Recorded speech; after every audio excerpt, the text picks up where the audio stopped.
अजीत पवार बहुत याद आएंगे।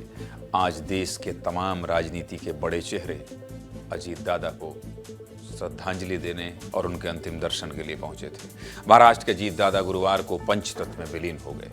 उनके अंतिम दर्शन के लिए जिस तरह का जनसैलाब उमड़ा, उससे पता चलता है कि लोग अपने दादा को कितना प्यार करते थे। किसी के लिए वो बेटे जैसे थे, किसी के लिए भाई जैसे थे, किसी के लिए पिता जैसे थे और पूरे महाराष्ट्र के लिए बड़े भाई जैसे। महाराष्ट्र के बारामती में अगर आप जाएंगे तो आपको सिर्फ एक ही नारा सुनाई देगा, बारामती का वादा सिर्फ अजीत दादा।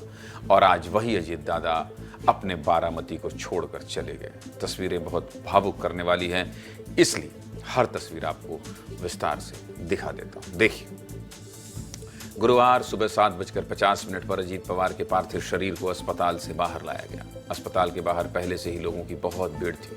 हर कोई अपने दादा की एक झलक पाना चाहता था। सबसे पहले उनके पार्थिव शरीर को कोटेवाड़ी ले जाया गया। कोटेवाड़ी में अजीत पवार का पैतृक घर है और डिप्टी सीएम बनने के बाद भी अजीत पवार यहाँ आया करते थे।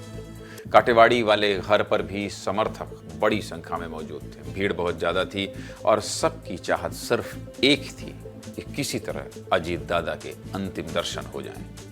यहां से अंतिम दर्शन के बाद अजीत पवार का पार्थिव शरीर कहां ले जाया गया? बारामती के विद्या प्रतिष्ठान मैदान में लाया गया। यहीं पर उनका अंतिम संस्कार होना था और इस मैदान में जहां तक आपकी नजर जाएगी, आपको सिर्फ लोग ही लोग नजर आएंगे। बारामती में लगभग हर सड़क पर आज अजीत पवार के समर्थक थे। कई किलोमीटर लंबे जाम लगे थे और ये सब लोग विद्या प्रतिष्ठान पहुंचकर अजीत पवार के अंतिम दर्शन करना चाहते थे। इस भीड़ से आप समझ सकते हैं कि बारामती में अजीत पवार को चाहने वाले लाखों में थे। इतनी भीड़ में एक भी व्यक्ति ऐसा नहीं था जिसकी आंखों में आंसू ना हो। हर कोई अपने दादा को याद करके रो रहा था, बिलख रहा था। राजकीय सम्मान के साथ अजीत पवार के पार्थिव शरीर को विद्या प्रतिष्ठान लाया गया, जहां देश के कोने कोने से राजनेता पहुंचे थे। इन नेताओं में सभी पार्टी के लोग थे, चाहे बीजेपी हो, शिवसेना हो, एमएनएस हो, कांग्रेस हो या टीडीपी हो। केंद्रीय गृह मंत्री अमित शाह भी अपने राजनीतिक साथी को अंतिम सलामी देने आए थे। उनके साथ राष्ट्रीय अध्यक्ष नितिन नवीन भी थे, केंद्रीय मंत्री नितिन गडकरी भी थे, जो अजीत पवार के बहुत पुराने दोस्त थे। महाराष्ट्र के मुख्यमंत्री देवेंद्र फडणवीस और डिप्टी सीएम एकनाथ शिंदे भी सरकार के अपने साथी को श्रद्धांजलि देने आए थे। इन सब राजनीतिक चेहरों के अलावा एक नाम रितेश देशमुख का भी था, जो अजीत पवार के अंतिम दर्शन करने आए थे। रितेश देशमुख वैसे तो बॉलीवुड में काम करते हैं, लेकिन उनके पिता विलास राव देशमुख महाराष्ट्र के कद्दावर नेता थे और अजीत पवार के बहुत ही अच्छे दोस्त थे। राजनेताओं के अलावा पवार परिवार का हर एक सदस्य आज बारामती में था। कहा जाता है कि एनसीपी भले ही दो धड़ों में बढ़ गई हो, लेकिन आज भी पूरा परिवार एक था। सारे त्योहार पूरा परिवार एक साथ मनाता था।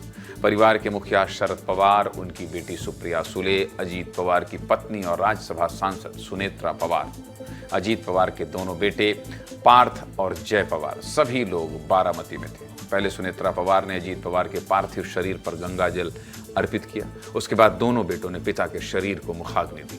सीधे मुद्दे की बात यही कि अजीत पवार तो इस दुनिया से चले गए, लेकिन बारामती और महाराष्ट्र की यादों में वो हमेशा अमर रहेंगे। इस तस्वीर को देखकर जब अभी खबर चल रही थी तो मुझे ये लग रहा था, जो कि मैं अपनी व्यक्तिगत सोच आपसे साझा करना चाहता हूं। जो लोग भी विस्तार न्यूज़ देख रहे हैं, मुझे सुन रहे हैं, सोचिए अजीत पवार के पास किस बात की कमी थी?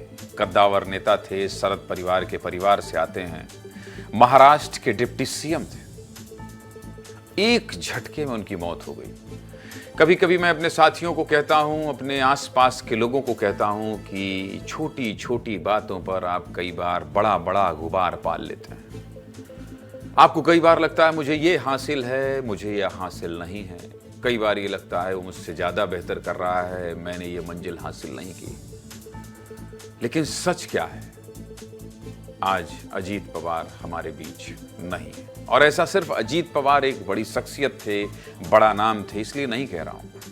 हर दिन न जाने कितने लोगों की मौत होती है। कई एक्सीडेंट से किसी की जान चली जाती है, कहीं इलाज के दौरान दम तोड़ देते हैं, कहीं नक्सली मार देते हैं, कहीं आतंकी घटना हो जाती है। सोचिए, इस जिंदगी का कोई ठिकाना है?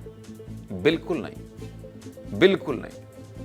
लेकिन हम जो जीवन मिला है उसे भी ठीक से नहीं जीते हैं। जो जीवन मिला है, मैं जब देख रहा हूं ये सब, तो मेरे दिमाग में जो चल रहा था, मुझे लगा कि ये दिल की बात कभी कभी आपसे करना चाहिए। जो जीवन हमें मिला है उसमें भी हम खुश नहीं हैं। एक दिन भी रहें तो 4 लोगों से प्यार नहीं कर सकते। सोचिए आप क्यों किसी का दिल दुखाना चाहते हैं? मैं आपको सच बताऊं, मैंने जब से होश संभाला है, जब से मैं थोड़ा समझदार हुआ हूं, मैं दिन से लेकर रात तक कोशिश यही करता हूं कि मुझसे कोई दुखी ना हो। जिम्मेदारी ऐसी है कि काम के सिलसिले में किसी न किसी को दुखी कभी ना कभी करना पड़ता है, लेकिन मैं ये दिल से कभी नहीं चाहता कि उसका दिल दुखे, कभी किसी का नुकसान करो, कभी नहीं। और मैं हमेशा अपने साथियों से कहता भी हूं कि जिंदा रहने के लिए मुझे जो हासिल करना था वो मैंने कर लिया है। अब तो इस दुनिया से जाने के बाद जो हासिल होगा उसके लिए कर्म कर रहा हूं। मतलब कायदे से मरना है, इसलिए अच्छे कर्म कर रहा हूं। चलिए, दिल की बात आपसे न कहूं तो किससे कहूं।